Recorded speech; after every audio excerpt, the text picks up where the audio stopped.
तो चलिए फ्रेंड्स, प्रश्नावली 5.1 का तीसरा क्वेश्चन देखते हैं। इससे पहले बाकी भिडियो में देख चुके हैं। तो तीसरा क्वेश्चन है, नीचे दी हुई दो अभिधारणाओं पर विचार कीजिए। तो पहला है, दो भिन्न बिंदु ए और बी दिए रहने पर एक तीसरा बिंदु सी ऐसा विद्यमान है जो ए और बी के बीच स्थित होता है। दूसरा है, यहाँ कम से कम ऐसा तीन बिंदु विद्यमान है कि वे रेखा पर स्थित न हो। तो बोल रहा है, क्या इन अभिधारणाओं में कोई अपरिभाषित शब्द है? क्या ये अभिधारणाएं अविरोधी है? क्या ये यूक्लिड की अभिधारणाओं से प्राप्त होता है? स्पष्ट कीजिए। यहाँ पे लिखेंगे पहले, हाँ, ऐसा अनेक अपरिभाषित पद है। ये संगत होते हैं क्योंकि इनमें जो अलग अलग स्थितियों का अध्ययन किया जाता है। अर्थात पहला का आंसर होगा, यदि दो बिंदु ए और बी दिए हो तो उनके बीच एक बिंदु सी होता है। ये सी बिंदु मध्य बिंदु हो सकता है। यहाँ पे अपरिभाषित पद मध्य बिंदु है। मान लीजिए यहाँ पे ए बी एक रेखा, इसके बीच सी एक बिंदु है, तो ये सी इसका मध्य बिंदु भी हो सकता है ए बी का। तो मध्य बिंदु सी कब होगा? जब ए सी बराबर बी सी हो जाएगा तो ये मध्य बिंदु होगा। यानी कि ये बिंदु इस रेखा को दो बराबर भाग में काटता है, इस रेखाखंड को। इसीलिए यहाँ पे अपरिभाषित शब्द ये था, इसको हम लोग समझ गए कि ये मध्य बिंदु कहलाएगा, क्योंकि ए सी बराबर बी सी हो जाएगा तब ये मध्य बिंदु हो जाएगा। यानी ए बी रेखाखंड को ए सी दो बराबर भाग में बांटता है। दूसरा में क्या होगा आंसर? दूसरा में कह रहा है कि यहाँ कम से कम एक ऐसा तीन बिंदु विद्यमान है कि वे रेखा पर स्थित न हो। तो दूसरा का आंसर होगा आपका, यदि ए और बी दिए है तो आप एक ऐसा बिंदु सी ले सकते हैं जो ए और बी से जाने वाली रेखा पर स्थित होता हो, जबकि यह अभिगृहित यूक्लिड की अभिगृहित की अनुसरण नहीं करता है। फिर भी यह एक अभिगृहित का अनुसरण करता है क्योंकि दो दिए हुए बिंदु ए और बी से केवल एक रेखा खींची जा सकती है। मान लीजिए तीन बिंदु दिया हुआ है विद्यमान, तो यहाँ पे एक तो ए हो गया, एक बी हो गया, एक ऐसा भी हो सकता है ना कि सी यहाँ पे होगा, पर तो ये अभिगृहित का अनुसरण नहीं करता है। लेकिन दूसरा दो बिंदु ये है, इससे तो एक रेखा खींची जा सकती है, इसीलिए ये विद्यमान हो सकता है। चलिए हम नेक्स्ट क्वेश्चन नंबर 4 देखते हैं नेक्स्ट पेज में। क्वेश्चन नंबर 4 है, यदि दो बिंदुओं ए और बी के बीच एक बिंदु सी ऐसा स्थित है कि ए सी बराबर बी सी है, तो सिद्ध कीजिए कि ए सी बराबर 1/2 ए बी होगा। तो यहाँ पे एक रेखाखंड ले लेते हैं। बोल रहा है कि ए बी के बीच एक बिंदु सी है, ये बिंदु ए है, ये बिंदु बी है, इसके बीच एक बिंदु सी है। तो यहाँ पे हल में लिखेंगे,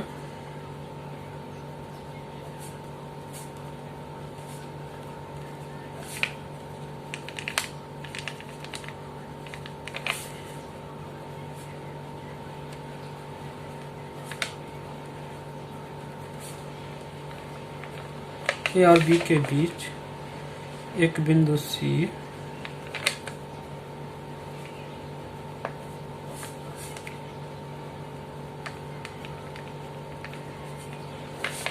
इस प्रकार स्थित है कि ए सी बराबर बी सी। तो सिद्ध कीजिए कि ए सी बराबर 1/2 ए बी। ये हमें सिद्ध करना है। तो चलिए प्रमाण में लिखते हैं। यहाँ से लिखते हैं प्रमाण में,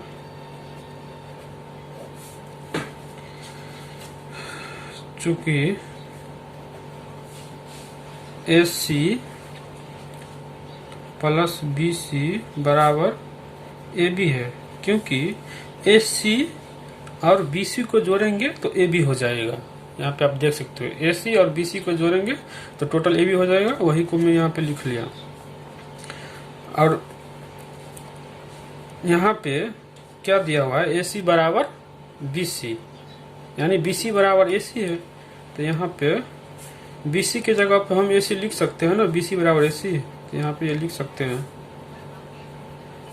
इसको सिंपली आप जोड़ लीजिए, AC प्लस AC 2AC बराबर AB, या AC बराबर क्या हो जाएगा, AB बट्टा 2, ये 2 यहाँ आ जाता है तो यहाँ पे ये सिद्ध हो गया। यहाँ पे प्रूव लिख दीजिए, प्रूव्ड। चलिए अब नेक्स्ट क्वेश्चन देखते हैं। प्रश्न 5 में कह रहा है कि प्रश्न 4 में C रेखाखंड AB का मध्य बिंदु कहलाता है, तो सिद्ध कीजिए कि एक रेखाखंड का एक और केवल एक ही मध्य बिंदु होता है। यहाँ पे क्वेश्चन 5 में कह रहा है कि क्वेश्चन 4 में जो AB एक रेखाखंड था उसमें बिंदु C भी था, ये AB का मध्य बिंदु है, यानी AC बराबर BC है, तो ये C जो है ना इस रेखाखंड का मध्य बिंदु होगा, यानी इस रेखाखंड को C जो है ना 2 बराबर भाग में बांटता है। इसीलिए यहाँ पे सिद्ध करना है कि रेखाखंड AB का केवल एक ही मध्य बिंदु होता है। तो यहाँ पे कुछ समय के लिए मान लेते हैं D एक और मध्य बिंदु यहाँ पे मान लेते हैं। और जब हम CD का मान 0 ला लेंगे, CD का मान 0 निकाल लेंगे, तो इसका मतलब क्या है, CD का मान 0 है, यानी D भी C पे है, यानी C और D के बीच की दूरी 0 है, तो क्या हो गया, C भी D पे आ गया, तो C D पे आ गया, तो इसका मतलब क्या है, CD समपाती है, तो समपाती का मतलब क्या है, ये एक ही स्थान पे है, ये दोनों बराबर है, जहाँ पे C है वहाँ पे D है। इसका मतलब रेखाखंड, किसी भी रेखाखंड का एक और केवल एक ही मध्य बिंदु होता है। तो यहाँ पे चलिए लिखते हैं, यहाँ पे कुछ लिख लेते हैं, यहाँ पे दिया हुआ वो लिख लेते हैं। हाल में दिया गया है कि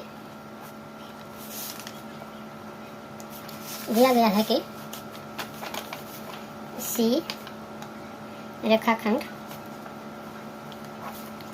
AB का मध्य बिंदु है,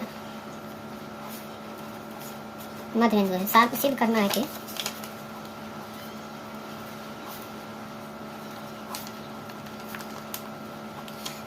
है कि रेखाखंड AB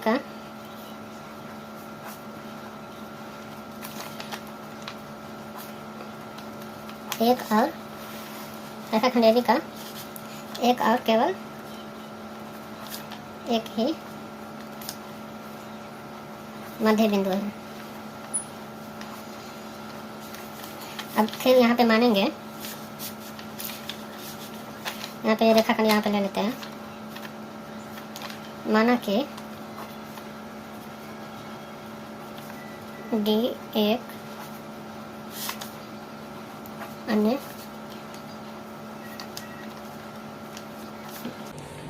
अन्य मध्य बिंदु है। मान लीजिए यहाँ पे D एक अन्य मध्य बिंदु मान लेते हैं। अब तो क्या हो जाएगा, प्रमाण में लिखेंगे, जब C इसका मध्य बिंदु है AB का, तो क्या हो जाएगा, यहाँ पे लिखेंगे चूंकि C मध्य बिंदु है,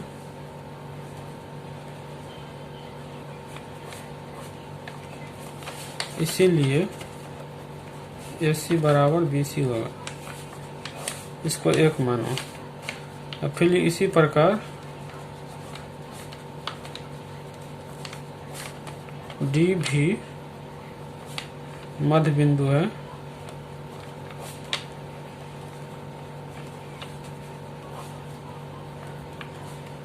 AB का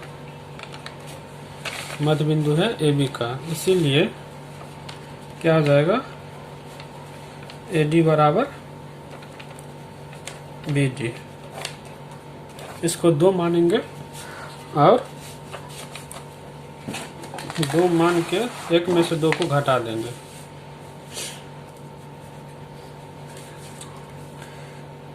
1 - 2 करने पर यहाँ पे देखिए AC में से एक में से 2 घटाना है ना, तो AC में से AD जाएगा, AC में से AD बराबर है तो बराबर, और BC में से BD, AC में से AD घटाना है। तो यहाँ पे AC छोटा है, AD बड़ा है, इसीलिए AC में से जो हम AD घटाएंगे तो -CD हो जाएगा। क्योंकि यहाँ पे मान लो ये 3 है, यहाँ पे ये AD 5 है, तो 3 में से 5 गया तो -2 हो जाएगा ना यहाँ पे, इसीलिए CD का मान माइनस में जाएगा। और BC में से BD घटाना है,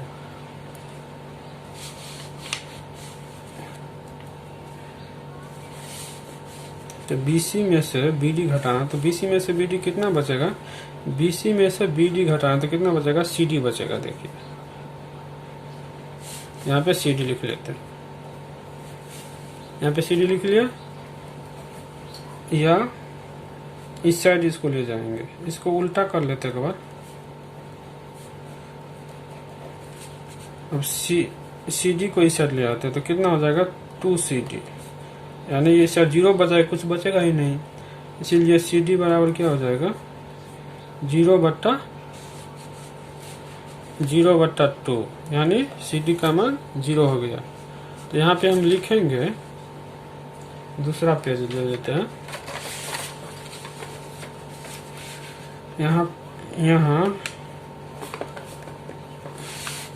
यहाँ CD बराबर 0, इसीलिए C और D समपाती है।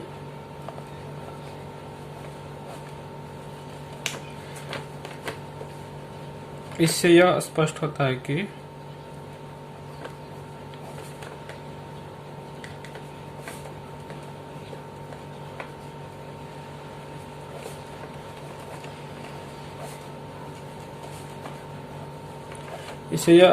होता है कि एक रेखाखंड में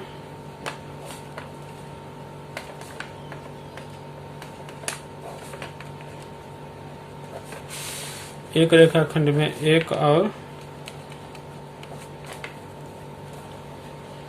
केवल एक ही मध्य बिंदु होता है।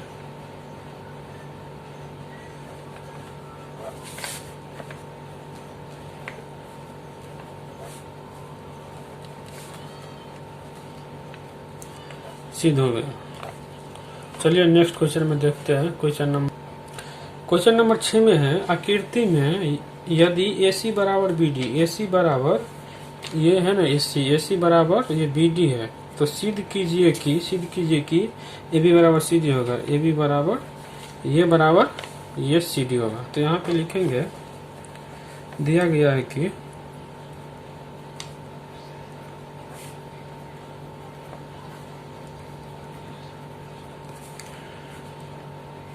AC बराबर BD सिद्ध करना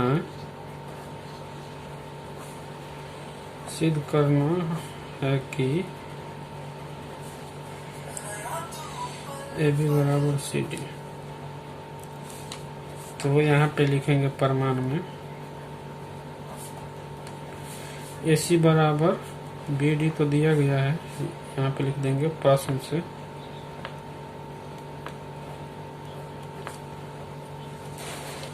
अब AC को हम क्या लिख सकते हैं, यहाँ पे AC को यहीं पे लिखते हैं, AC को हम लिख सकते हैं ना AB प्लस BC AC है ना होगा, इसीलिए AC को ये लिख लिए। और BD को क्या लिख सकते हैं, BC प्लस CD। BD क्या है, BC प्लस CD। तो यहाँ पे लिख लिया, BC से BC कट जाएगा, नहीं तो आप इस साइड ले आओ इसको, AB plus BC minus BC, इस साइड लाएंगे तो इसका साइन चेंज हो गया, प्लस से माइनस हो गया, और ये हो गया CD। तो यहाँ से ये 0 हो जाएगा, इससे ही कटेगा, इसीलिए AB बराबर CD, यही प्रूव करना था, AB बराबर CD। चलिए नेक्स्ट क्वेश्चन देखते हैं। क्वेश्चन नंबर 7 में क्या है, यूक्लिड की अभिगृहित की सूची में दिया है कि अभिगृहित 5 एक सर्वव्यापी सत्य क्यों माना जाता है। तो आंसर लिखेंगे यूक्लिड के 5वें अभिगृहित के अनुसार पूर्ण अपने भाग से बड़ा होता है, इसीलिए इसे सत्य माना जाता है। क्योंकि यहाँ पे एक एग्जांपल ले लीजिए आप, भारत दिल्ली से बड़ा है क्योंकि भारत का एक भाग है दिल्ली, इसीलिए भारत दिल्ली से बड़ा होगा। यही बोल रहा है कि ये सर्वव्यापी है, क्यों है, इसका आंसर मिल गया। चलिए फ्रेंड्स, उम्मीद करते हैं वीडियो आपको पसंद आया होगा। अगर अच्छा लगा तो वीडियो को लाइक कीजिए, शेयर कीजिए और सब्सक्राइब कीजिए और बेल आइकन दबा लीजिए ताकि दूसरा वीडियो का आपको नोटिफिकेशन सबसे पहले जाए।